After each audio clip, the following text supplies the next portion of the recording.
আমি যখন কোয়েশ্চেন পেপারটা পাবো, আমি প্রথমে একটা ফার্স্ট রিডিং দেব। তাহলে ইজি ওয়ান্স, যেগুলো খুব সহজ বা একটু সহজ, আমি সেগুলোকে আগে টার্গেট করব। অনেকেই পরীক্ষার হলে নতুন পেন নিয়ে যায়, এইটা একদম আমি অ্যাভয়েড করতে বলবো। কাট অফ মরিচিকাটাকে আমি টার্গেট করে এগোনোটা, মানে এটাকে একদম অ্যাভয়েড করতে বলবো। নমস্কার, আপনারা দেখছেন এই সময় লাইভ। আমি শীর্ষেন্দু, টার্গেট সিভিল সার্ভিস। বুধবার এই অনুষ্ঠানে প্রতি সপ্তাহের মতন এই সপ্তাহে তো আপনাদের সঙ্গে আমার দেখা হলো।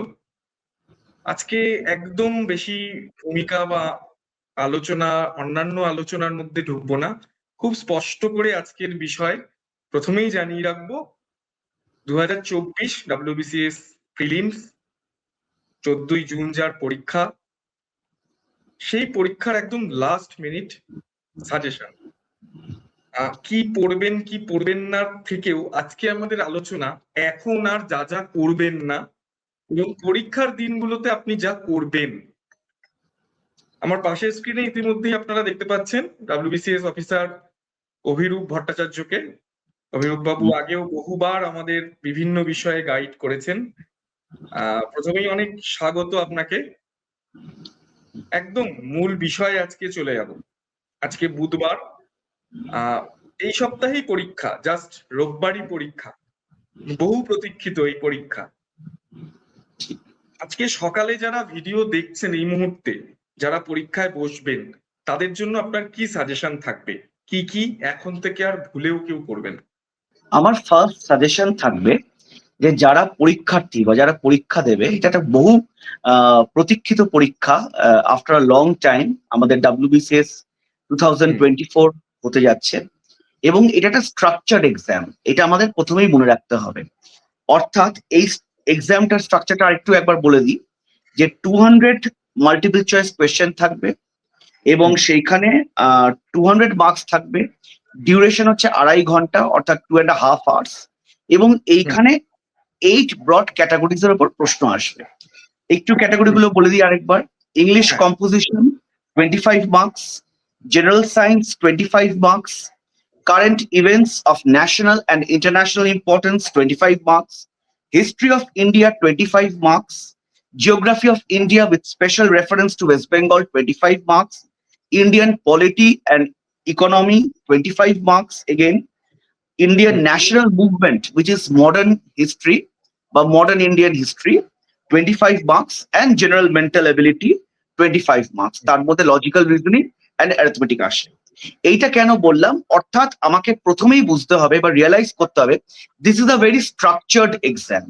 অর্থাৎ আমার এখন আমি রিভিশন করব, এবং এই রিভিশনটাও কিন্তু স্ট্রাকচার্ড হতে হবে। অর্থাৎ my revision should hover around this subjects and this question. অর্থাৎ আমি জানি যে আমার এই পরীক্ষাতে I will get 25 questions on English composition. অর্থাৎ এইভাবে আমায় কিন্তু মানে ইংলিশের ওপর আমার ইডিয়ামস, সিনোনিমস, অ্যান্টোনিমস নিয়ে আমি 25 কোয়েশ্চেন্স ফেস করব। অর্থাৎ আমাকে প্রিপারেশনটা কিন্তু এইভাবেই নিতে হবে।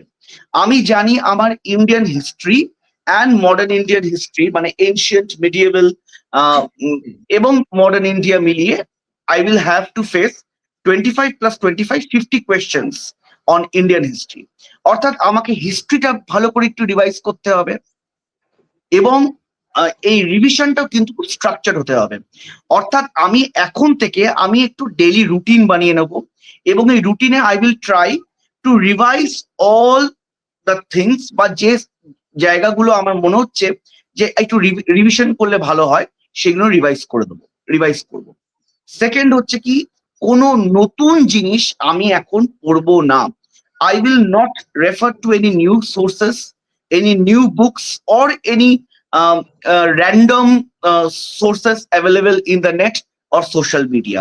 এইটা কিন্তু আমাকে কনফিউজ করবে। It will be more confusing, or it will create more confusion rather than helping me out. ওই জন্য I will refer to only trusted sources, standard text books, or my notes, যেটা আমি এতদিন প্রিপেয়ার করে এসেছি, and I will focus on previous year questions. Practice practice practice. আমি advice করব সবাইকে অ্যাটলিস্ট দুটো মক পরীক্ষা বিফোর 14th জুন, দুটো মক পরীক্ষা, ফুল লেন্থ মক পরীক্ষা একটু এক্সাম এনভায়রনমেন্টে নিজে ঘরে বসে দিতে হবে, এবং keeping in mind the time, মানে 2.5 ঘন্টা। এইটা বেশ। কেন ইম্পর্টেন্ট? কারণ টাইম ম্যানেজমেন্টটা কিন্তু খুব important. And why time management? Time ম্যানেজমেন্টের সঙ্গে কিন্তু আমার ফোকাসটাও ইম্পর্টেন্ট। মানে আমি এক্সাম হলে ডিস্ট্রেসড হব না, স্ট্রেসড আউট হব না। I will not get distracted by what others are doing. I will focus on the question paper. আমি যখন কোয়েশ্চেন পেপারটা পাবো, আমি প্রথমে একটা ফার্স্ট রিডিং দেব। This is the way to solve the question. আমি ফার্স্ট রিডিং দেব, এবং সেই ফার্স্ট রিডিং এ আমি অ্যাডভাইস করব to solve the easy questions. আমরা যখন একটু, যদি আমি উপমা দিই, যখন এই আম পারি না আমরা, এইটু বর্ষাকালে যখন আম পারি, হ্যাঁ, তো একদম। আমরা যখন লো হ্যাঙ্গিং আমগুলোকে আমরা বেশি টার্গেট করি, তাহলে ইজি ওয়ান্স, যেগুলো খুব সহজ বা একটু সহজ, আমি সেগুলোকে আগে টার্গেট করব। সেটা আমার ফার্স্ট রিডিং এ হয়ে যাবে। আমার সেকেন্ড রিডিং এর একটু মোর কমপ্লিকেটেড কোয়েশ্চেন্স গুলোকে টার্গেট করব, and third reading will be my final reading, যেখানে আমি যতটা পারি কোয়েশ্চেন্স গুলো টার্গেট করব। থার্ড পয়েন্ট হচ্ছে ইন্টেলিজেন্ট গেসিং। গেসিং মানে কিন্তু র্যান্ডম গেসিং না, it should be an intelligent guessing. অনেক সময় কি হয়, কোয়েশ্চেনটা আবার চেনা চেনা লাগছে, 4টে অপশন, তার মধ্যে 2টো অপশন আমার চেনা এবং 2টো অপশন আমি জানি না। ওই using the knowledge that I have gathered এতদিনে, আই ক্যান এলিমিনেট। তাহলে সেখান থেকে আমি এলিমিনেশন করে করে উত্তর দিতে পারি। এইটা আমি কখন ইউজ করব? যে টাফ কোয়েশ্চেন্স গুলো বা একটু কনফিউজিং কোয়েশ্চেন্স গুলো, এই টেকনিকটা আমি ইউজ করতে পারি। আর আরেকটা সাজেশন সবাইকে দেব, যে অনেকেই পরীক্ষার হলে, এটা এটা এটা খুব ক্লিশে, কিন্তু অনেকেই পরীক্ষার হলে নতুন পেন নিয়ে যায়। এইটা একদম আমি অ্যাভয়েড করতে বলবো। তোমরা যে পেনে ইউজ করতে অভ্যস্ত, কারণ এখানে এমসিকিউ অনেক, আমাকে ওই ব্ল্যাক বল পয়েন্ট পেনে গোল করতে হবে, এবং তার জন্য একটা টাইম লাগে, এবং যে পেনে আমি কোয়েশ্চেন গুলো সলভ করতে অভ্যস্ত, সেই পেন ইউজ করেই কিন্তু কোয়েশ্চেনটা সলভ করা উচিত। এইখানে আমি একটা আরেকটা উপমা দেব, যে তুমি হচ্ছে অর্জুন, যদি WBCS হয় কুরুক্ষেত্র, তুমি হচ্ছে অর্জুন, এবং তোমার পেন কিন্তু গান্ডীব। তো অর্জুন হয়ে নিজের গান্ডীবকে অ্যাবান্ডন করো না। মহাপ্রস্থান অব্দিও কিন্তু গান্ডীব অর্জুনকে ছাড়িনি, শেষে গিয়ে কিন্তু গান্ডীব অর্জুনের হাত থেকে বেরিয়ে গেল। তো ওই জন্য নিজের গান্ডীবকে সযত্নে রাখো, এবং মাথা ঠান্ডা করে উইদাউট গেটিং ডিস্ট্রাক্টেড এই এক্সামটাকে দাও। এবং রিভিশন, আমি বারবার বলছি, রিভিশন ইজ দ্য কি। আমি এর ওপর বেশি আর মানে I can't stress more on this fact. আমরা অনেক সময় আমাদের জানা জিনিস ছেড়ে আসি, ল্যাক অফ রিভিশন। আমরা জানি কি কি রিভাইজ করতে হবে, একটু হয়তো এবারে পেপার প্যাটার্ন একটু কিছু চমক থাকতে পারে, হয়তো we can get more questions on ancient India, we can get more questions on আমাদের মডার্ন হিস্ট্রির ওপর। তো এই জায়গাগুলো আরেকবার ভালো করে দেখে যাওয়া। হয়তো পলিটির উপর বেশি স্ট্রেস থাকতে পারে, কারেন্ট অ্যাফেয়ার আরেকবার ইম্পর্টেন্ট পয়েন্টস গুলো, যেগুলো খুব ইনফরমেটিভ, যেগুলো খুব factual, data based, that requires revision, সেই গুলো বারবার করে দেখে যাওয়া এবং টার্গেট করা। একটা প্রত্যেকটা, যে আমি 8টা সাবজেক্ট বললাম, এই প্রত্যেকটা সাবজেক্টে কিন্তু তোমার এই একটা টার্গেট নিয়ে এগোতে হবে, যাতে আমরা ইজিলি কাট অফটা ক্লিয়ার করতে পারি। বেশ, একদম এক্সাম -1 যদি আমি ধরি, মানে শনিবার, আমার শনিবার বা শুক্রবার রাত্রে এবং রবিবার সকালে, এই 3টে দিনের ক্ষেত্রে অনেকে অনেক কিছু ভুল করে থাকেন, এবং যার প্রভাব সরাসরি পরীক্ষায় এবং পরীক্ষায় তার ফলাফলে পড়ে। কি সাজেশন থাকবে একদম শুক্রবার সন্ধ্যা থেকে শনিবার গোটা দিন এবং রবিবার সকাল, কি করা উচিত, কি একেবারে ভুলেও করবো না? নাম্বার 1 সাজেশন বলবো, to avoid social media. Social media is filled with rumours. কিছুদিন আগে যেমন রিউমার ছড়িয়েছিল হয়তো পরীক্ষাটা হবে না 14 জুনে, which is absolutely রিউমার প্রমাণ হয়ে গেছে। So avoid social media. ভুলভাল গসিপ করা এইটা অ্যাভয়েড করা উচিত। আহ, একটা ক্লিশে আছে যে পরীক্ষার আগে সিনেমা দেখতে যাওয়া, এই দেখতে যাওয়া, আহ, এইটাকে এগেইন অ্যাভয়েড করা উচিত। This is not your graduate exam, বা this is not your college বা স্কুল এক্সাম। এটা civil service. It requires amount of dedication এবং সিনসিয়ারিটি এবং ফোকাস। তো আগের দিন সিনেমা দেখতে যাওয়াটা আমি মনে করব রিল্যাক্সেশন হতে পারে, কিন্তু এটা ফোকাসটাকে নষ্ট করে। So there are other ways to relax, to keep yourself cool কাম।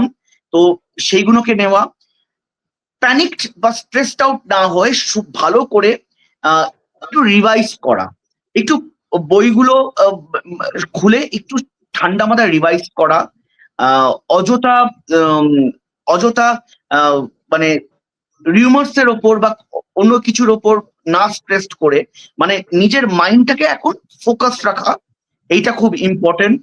যতটা আমরা ফোকাস রাখতে পারবো সেই অর্জুনের মতন, ততই কিন্তু আমার টার্গেটে আমার তীর কিন্তু লক্ষ্যে আমার তীরটা একদম লাগবে।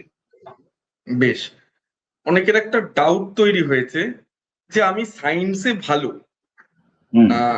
অপেক্ষাকৃত অন্যান্য বিষয়গুলোতে ইংরেজির ক্ষেত্রে হয়তো একটু আমি দুর্বল। আমি পরীক্ষার প্রশ্ন হাতে নিয়ে আমি প্রথম কোন দিকটার দিকে ফোকাস করব? আমি কি আমি যেগুলো জানা সায়েন্সের বিষয় আমি সেই জায়গাগুলোকে আগে ক্লিয়ার করে নেব, নাকি উল্টোটা করব? কারণ এক্ষেত্রে আমার সময় একটু বেশি লাগলেও আমি হয়তো একটু বেশি কনসেন্ট্রেট করতে পারবো। আইডিয়ালি মানে গুড প্র্যাকটিস যদি বলি, কোনটা হওয়া উচিত? গুড প্র্যাকটিস হয় যদি যারা একটু এক্সপিরিয়েন্স, তারা জানে পরীক্ষার এই কোয়েশ্চেন পেপারের প্যাটার্নের ধরনটা কি। কোয়েশ্চেন পেপারের প্যাটার্নটা শুরু হয় 25 কোয়েশ্চেন্স অন ইংলিশ দিয়ে। তাহলে প্রথমে আমাকে ইংলিশটা অ্যাটেম্প করতেই হবে, এবং তারপর কি হয়, তারপর কোয়েশ্চেন্স গুলো জাম্বলড আপ করা থাকে। মানে দুটো সায়েন্স, তিনটে হিস্ট্রি, তারপর একটা অ্যারিথমেটিক, এরকম করে আসতে পারে। তো কোয়েশ্চেনটা যদি তারপরে হিস্ট্রি একটা ব্লক, তারপর সায়েন্স একটা ব্লক, তারপর অ্যারিথমেটিক একটা ব্লক যদি এরম করে থাকে, তাহলে আমি বলবো ইউ মানে first attempt your strong subject বা স্ট্রং সেকশন। কিন্তু সাধারণত যেহেতু জাম্বলড আপ করা থাকে, আমি আমি রিকোয়েস্ট করব যে ওরকম করে আমি প্রথমে সায়েন্স খুঁজবো, তারপর আমি হিস্ট্রি খুঁজবো, আমি এইটাকে গুড প্র্যাকটিস মনে করব না।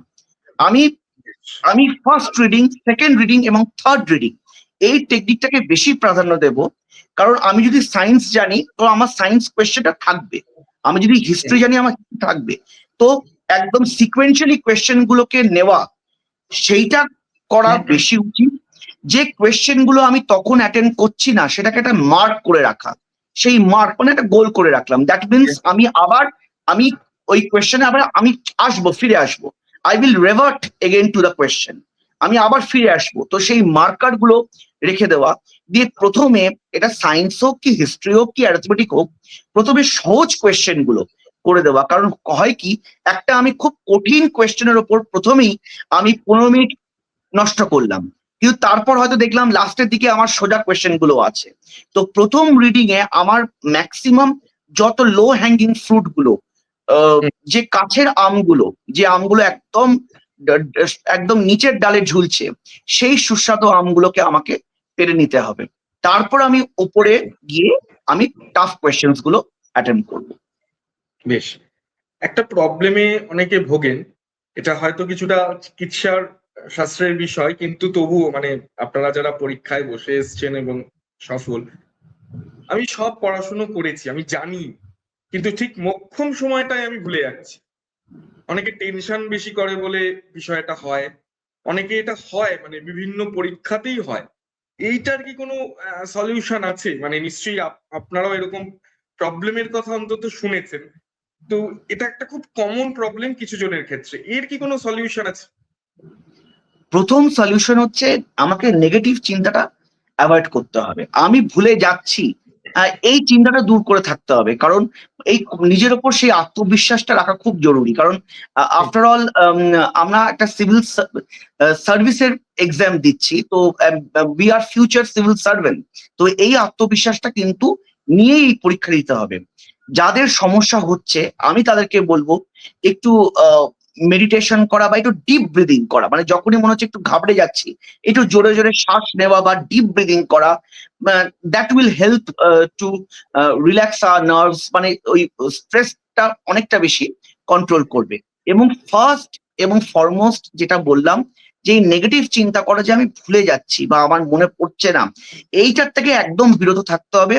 আমি যদি পড়ে থাকি ঠিক মতন, ডেফিনেটলি আমার এক্সাম হলে আমি রিকালেক্ট করতে পারবো।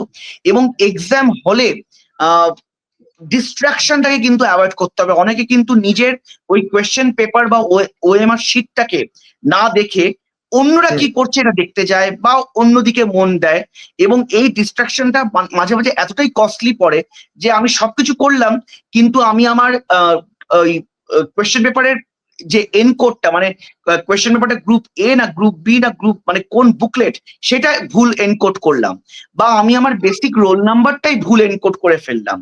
তো এই ডিস্ট্রাকশনের ফলে কিন্তু এই বেসিক সিলি মিস্টেকস গুলো হয়। এবং আরেকটা জিনিস বলবো, যে যেহেতু 200টা কোয়েশ্চেন আছে, পুরোটা কোয়েশ্চেনটা সলভ করার পর তারপরে পুরোটা 200টা একবারে আমি এনকোড করব, মানে ওএমআর মার্ক করব, এইটাও অ্যাভয়েড করা উচিত। এটা আমি অ্যাভয়েড করতাম। আমি ধরো প্রথমে আমি 25 ইংলিশ করলাম, আমি 25টা ইংলিশ করে আমি একবার রিভাইজ করব, দিয়ে তারপর আমি 25টা ইংলিশ আমার ওএমআর শিটে এনকোড করে নেবো। সেটা স্ট্রেসটা আমার অনেকটা মানে হতে পারে, মানে I will not keep everything at the last moment. যতটা পারছি আমি পেপার ওয়াইজ আমি এনকোড করে যাব। বেশ, অনেকের একটা খুব ব্যাড প্র্যাকটিস আছে, ব্যাড প্র্যাকটিসটা আমার বলা উচিত নয়, তবুও বললাম কেন সেটা বলছি। 130 কাট অফ উঠবে প্রথমেই মাইন্ডসেট বা এরকম একটা কোনো ফেসবুকের পোস্ট বা এরকম কিছু দেখে, সেইটাকে কোনোভাবে টার্গেট বা একটা আমাদের মানে কোনোভাবে একটা মাথায় সেটা কাজ করিয়ে পরীক্ষার জন্য ঝাঁপায়। এগুলোর কি সত্যি কোনো প্রয়োজন আছে? মানে এর কি কোনো ভালো দিক আছে আদেও? না, কোনো ভালো দিক নেই। প্রথমেই বললাম, these are all speculations, and often these speculations can can be very detrimental actually. They can cost you a year, precious year, and they can cost you a precious attempt. ওই জন্য অ্যাভয়েড স্পেকুলেশন। আমার একটা মাত্র লক্ষ্য থাকবে, যে আমি as maximum possible questions attempt করবো, maintaining the accuracy level, not compromising on my accuracy level. যদি গেসও করি, that should not be a very random guess, that should be a very calculative intelligent guess, and that guess should be backed up with my knowledge and elimination technique. এই elimination টেকনিকটা জানাটাও কিন্তু খুব জরুরি। এবং ওই একটা মানে কাট অফ মরিচিকাটাকে আমি টার্গেট করে এগোনোটা, ইটস মানে এটাকে একদম অ্যাভয়েড করতে বলবো। আমার টার্গেট থাকবে to answer maximum amount of questions, not compromising on my accuracy. কারণ মনে রাখতে হবে যে নেগেটিভ হয়ে যায়, কারণ অনেক সময় আমরা কি করি, সেই কাট অফটাকে অ্যাচিভ করতে গেলে প্রথমে আমরা এক্সামটাকে পাস করি, দিয়ে তারপর র্যান্ডম গেস ওয়ার্ক করতে গিয়েছি, এবারে কাট অফ খুব হাই হবে, করতে গিয়ে আমরা নিজেকে আবার ফেল করিয়ে দিই। ওই জন্য do not compromise on accuracy, but your aim should be to attempt maximum number of questions. বেশ, শেষ প্রশ্ন, 3টে সাজেশন আপনার, যেটা মেনে চললে অন্তত এই কদিন আমি অন্য 10-15 জনের থেকে এগিয়ে থাকবো। ফার্স্ট হচ্ছে একদম নিজেকে ফোকাসড রাখা, নিজেকে কাম রাখা, ডোন্ট বি স্ট্রেসড, ভালো করে একটা স্ট্রাকচার্ড রিভিশন দেওয়া, কারণ এখানে অনেক ফ্যাকচুয়াল কোয়েশ্চেন্স আছে। ওই জন্য রিভিশন ইজ ভেরি ইম্পর্টেন্ট। এবং আমি জানি আমার স্ট্রেস হবে হিস্ট্রিতে, আমার স্ট্রেস হবে অ্যারিথমেটিক বা রিজনিং এ, পলিটি, জিওগ্রাফি, এগুলো আমার স্কোরিং জায়গা। তো ওইগুলোকে ভালো করে রিভাইজ করা, একটা স্ট্রাকচার্ড রুটিন দিয়ে রিভাইজ করা, দিস ইজ দ্য কি। সেকেন্ড হচ্ছে আমাকে একটা নিজেকে খুব এখন রাত না জাগা, খুব এইটা অনেকে বলে না, মানে কিপ ইউর সেলফ হাইড্রেটেড, বেশি করে জল খাওয়া, খুব গরম পড়েছে তো অত্যাধিক মানে ডোন্ট মানে নিজেকে অসুস্থ করে দিও না, don't make yourself sick, হ্যাঁ, মানে নিজেকে একদম এনার্জেটিক রাখো। এবং last but not the least, নিজেকে একদম পজিটিভ রাখো। Being in a positive frame of mind during the last 3 to 4 days, and during the exam, and also during the exam hall is very important. তো যে এই positive mindset রাখবে এবং যারা ভালো করে প্রিপারেশন নিয়েছে এবং যারা ভালো করে, আমি শুধু প্রিপারেশনটা নেওয়াটা ইম্পর্টেন্ট নয়, আমি অনেক জানি কিন্তু আমাকে নলেজটা ঠিক জায়গায় দেখাতে হবে, so that is also very important. তো এইখানে ওই এক্সাম হলে সেই জিনিসগুলোকে মাথায় রাখলেই কিন্তু সাকসেস আসবে। বেশ, অনেক ধন্যবাদ অভিরূপ বাবু আপনাকে। আপনি খুব সুন্দরভাবে এবং সংক্ষেপে ডুজ অ্যান্ড ডোন্ট যেরকম বললেন, তার সঙ্গে কিভাবে এগোনো যাবে, কি করণীয় সেগুলো বললেন। অনেক ধন্যবাদ আমাদের দুজনের পক্ষ থেকে, সঙ্গে এই সময় পরিবারের পক্ষ থেকেও। আগামীর যে পরীক্ষা 14 তারিখ, সেই পরীক্ষার জন্য সকল পরীক্ষার্থীদের অনেক শুভেচ্ছা। প্রত্যেকের পরীক্ষা ভালো হোক। আরো নানান বিষয় নিয়ে আগামী সপ্তাহে এবং তারপরেও চলবে আলোচনা। আপনারা দেখতে থাকুন এই সময় অনলাইনের নিবেদন, টার্গেট সিভিল সার্ভিস। আজকে শেষ করছি এখানেই, দেখা হবে আবার আগামী সপ্তাহে। নমস্কার।